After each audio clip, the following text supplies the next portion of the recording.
Président. Monsieur le Président de l'Assemblée nationale, Monsieur le ministre du Travail, de l'Emploi et des Relations avec les institutions, honorables députés, mes chers collègues. Monsieur le procureur général près la Cour d'appel de Dakar m'a transmis les procès-verbaux relatifs aux enquêtes à la suite du rapport de la Cour des comptes sur les fonds Covid et une note y afférente. Il résulte donc de la dite gestion que le ministère du Développement industriel, des petites et moyennes industries a bénéficié d'un montant de 2,5 milliards pour l'acquisition de masques. L'enquête a également révélé que les dépenses d'acquisition ont été payées en espèces, ce qui ne permet pas de retracer les opérations de paiement. Le ministre Moustapha Diop donc, a ensuite, en violation de l'article 11 de l'arrêté du 21 novembre 2017, numéro 21136, portant conditions d'ouverture de fonctionnement et de clôture des comptes de dépôt, nommé un gestionnaire du dit compte, seul coordonnateur des paiements et décaissements. Le dit gestionnaire a soutenu donc avoir retiré l'intégralité du montant par différents chèques à l'ordre d'un tiers pour le paiement en espèces de fournisseurs en vue de l'acquisition de 6 250 000 masques. Il a en outre reconnu avoir procédé sur instruction de son ministre de tutelle à des paiements en espèces en violation de l'article 104 du décret numéro 2020-978 du 23 avril 2020 portant règlement général sur la comptabilité publique qui exige un paiement par chèque ou par virement. Le secrétaire général du ministère a, quant à lui, expliqué que le choix des fournisseurs a été effectué par le ministre Moustapha Diop qui a ensuite ordonné au directeur de l'administration générale et de l'équipement d'établir des contrats à cet effet. Convoqué et entendu, l'auteur des retraits en question qui se dit être comptable du ministère a confirmé avoir procédé à plusieurs retraits par chèque jusqu'à concurrence de la somme de 2,5 milliards qu'il remettait au gestionnaire du compte. Le rapprochement entre le nombre de 6 250 000 masques prétendument achetés et celui attribué aux structures bénéficiaires a révélé un cap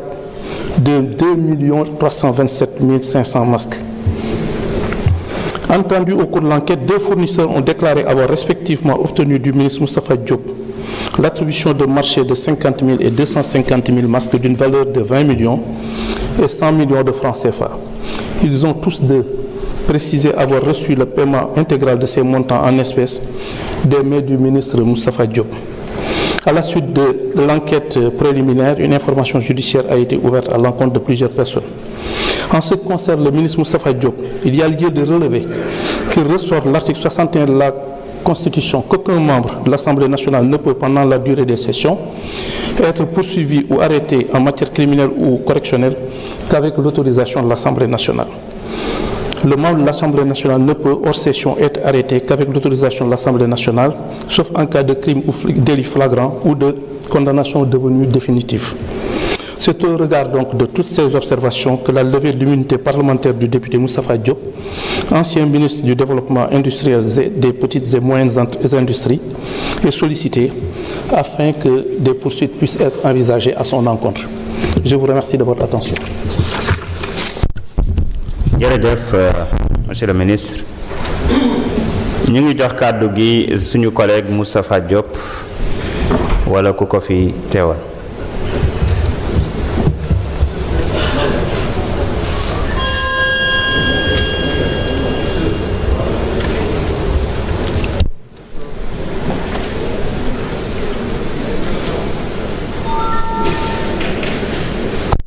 Allez-y.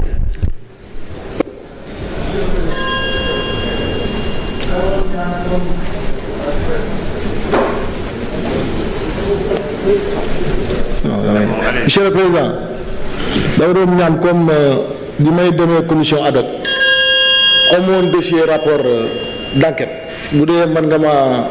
donner toutes les minutes, je vais expliquer à mon collègue député. Lola doon ñaan plus am nga 5 minutes bismillah 5 kay la bëgg nga tégal ma ci dara dédét yakana 5 minutes doyna bismillah comme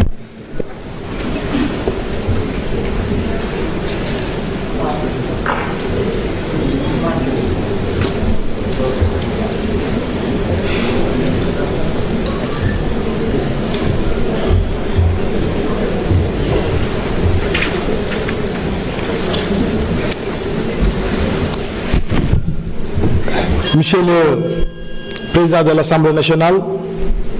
Monsieur le ministre de la Justice, garde des Sceaux, Monsieur le ministre de la fonction publique, en relation avec les institutions, honorables députés. May ñëw tuuti di wax ci mbirum programme national de confectionnement de masques yi nga xam ne montant mi ngi tolloon ci 2,5 milliards francs CFA ñu attribué woon ko au ministère du développement industriel mu doon defar ay masques pour askan wi ci période mbas mi may fàttali rek tuuti di wax ne biñ ñu joxee xaalis bi muy 2,5 milliards yi samay service nga xam ne ñooy gérer lépp lu dem ci ay fourniture gérer nañ ko ci ni mu waree bi ñu nee xaalis bi dañ ko fayee en liquide ci la waa DIC convoqué tous les fournisseurs benn par benn te mi ngi ci rapport d'enquête bi ngeen tiim ñu laaj fournisseurs yi est-ce que fay nañ leen intégralement seen xaalis ñu génnee kayit waaye ne fay nañ leen intégralement seen xaalis mi ngi ci rapport bi ñu laaj leen est-ce que livré ngeen l'intégralité des masques ñoo livré nañ l'intégralité des masques ñu laaj leen est-ce que joxu leen waa ministère de l'industrie dara pour guerre leen ñu ne joxuñu ñun 50 Mali ñu ne délai bi lan la dañoo fayee en liquide ñoom naam samay service mais monsieur le ministre de la justice madame Aïssata Tall mu nga fële ñeneen ñu ngi fi ñépp xam na ne le fait de payer en liquide n'est pas un délit pénal c'est une faute de gestion et li may wax lu leer laa wax c'est une faute de gestion boo xam ne dina koy àttee ca chambre de discipline financière de la cour des comptes te woonan bu yàgg le gestionnaire en question ak daaj ba juger leen ba pare daan ya benn ba avertissement la wala beneen ba nekk ñu daggale 1 mois de salaire wala 1 an de salaire kon jàpp naa ne mbir moo féete woon na boor mbas mi mu amee am na ñoo xam ne sax bu seen waajur doon génn àddina sapeur pompier yi ñooy yóbbu dem di suul yi ñu ñëw ñu ne bu ñu distribuer masques yi wala dafa am ay quelques masques yu manqué yi parce que boo joxee duudu masque dafa war a signer décharger ainsi de suite jàppal bàyyil mais amul benn yoon fu ñu waxee ci production de masques yi dafa am lenn loo xam ne manqué na ci. li nga wax aussi également fii nga ne sama secrétaire général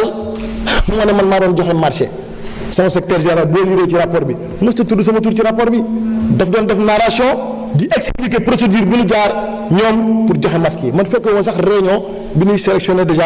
ay fournisseurs ba pare beneen bi bu leen fàttali fii dañoo wote leen benn loi d'habilitation fii ci assemblée bi au président Macky Sall ñu fexe woon ba nga xam ne code des marchés amatul woon waaw fu code des marchés ñun fan la marché jaamee ak fan lañ ko attribué benn ñaar ñu ne gestionnaire de compte bi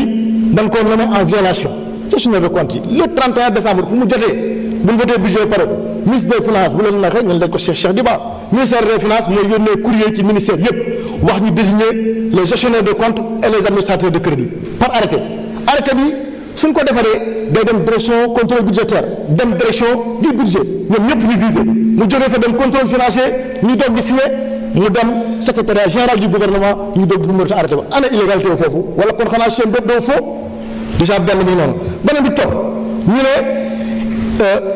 la dame Mariétou Basse boo liiree enquête bi dañ koo laaj ndax xam nga mu ne xam na ma mais waxul ne benn yoon man maa ko fay ainsi de suite et puis loolu ay allégation la nit à chaque fois ñu ne diw nee na li diw nee na li man damaa jàpp ne nit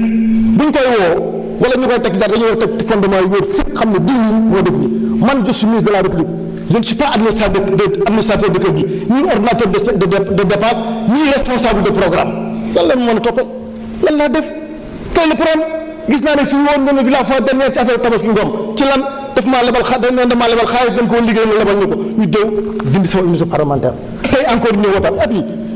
ñun affaire masque yi 2 milliards 500 la 0,025% mi ngi mel ne nga jël ak jël si benn kaas bu ndaw jox ñu ko ñu ciy liggéey ana ñeneen ñi nga xam da leen joxoon ay 500 millions 500 milliards 300 milliards 400 milliards pourquoi ñu sélectionné kat ana yeneen ministre ana ñeneen ñi wala man Moustapha Diop man maay may neex ba nga xam ne saa yu ñëwee rek yëkkati sama unité parlementaire dem daal sa yoon ànduma ci tey ànduma ci ëllëg léegi nag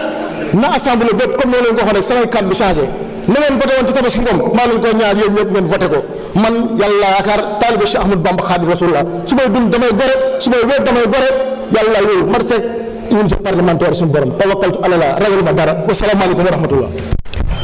jërëjëf.